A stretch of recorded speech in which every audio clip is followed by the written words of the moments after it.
Naalala ko pa si Maris nung nahulog sa tulay. Saan tulay? Saan? Hindi naman ako mahuhulog pa lang. Nakashoot na sa ano. Tulimboya? Nakaganto ko. Tulimboya? Hawak pa rin yung pinggan. Tulimboya? Sa maliit. At sa may sumunod, bago mag-court. Sa may amin. Mataas din yun.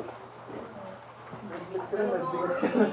Aray, ako kasi nag-awak pa ako. Nakakita ko. Parang tumigil ang paghinga ko nung nakita ko yan eh.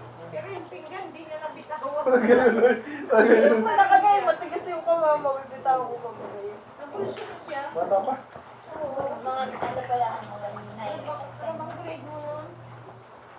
Ba-aral pa namin eh. Mga 9 or 10 natin. Yung ako ng pagkain. Tanga, binigyan ako ng pagkain ng tiyo sa Susuli niya yung Ah, pinggan. sorry.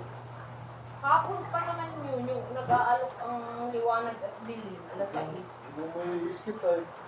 Kaya, ang hindi yun ang problema. Kasi hindi naman yun. Kung nahulog siya, baka wala yan. No, tapos sa ano, Talagang tupag-uwi ng Meron sana. Lugahin. Hindi pa yun. Kumbaga nga hindi pa siya talaga. Yun ang hindi ko malilimutang experience. Oo.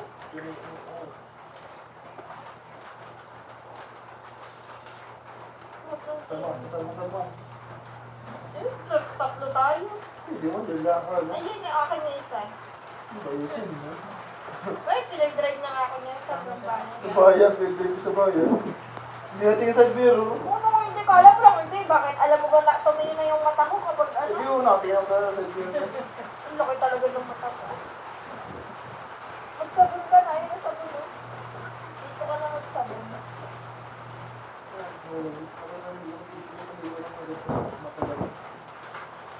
Tama, alisin mamaya pagdaan. Naiiyak. Hindi ako pinamigay. Sabihin natin kayo yung papagmasalan ko yung offer.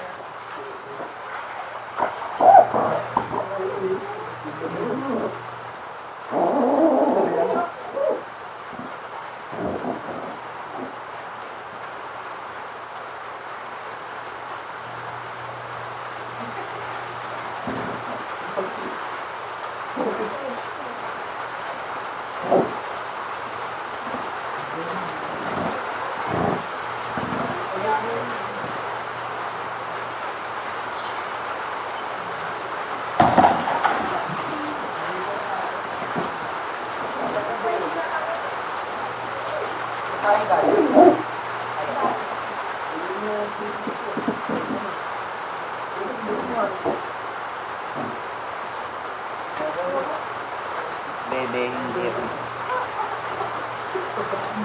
Shout out sa ano, shout out sa lola ko.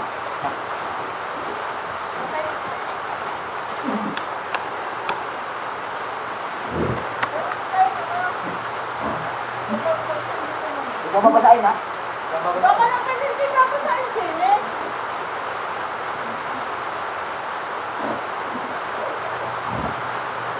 Bye-bye guys.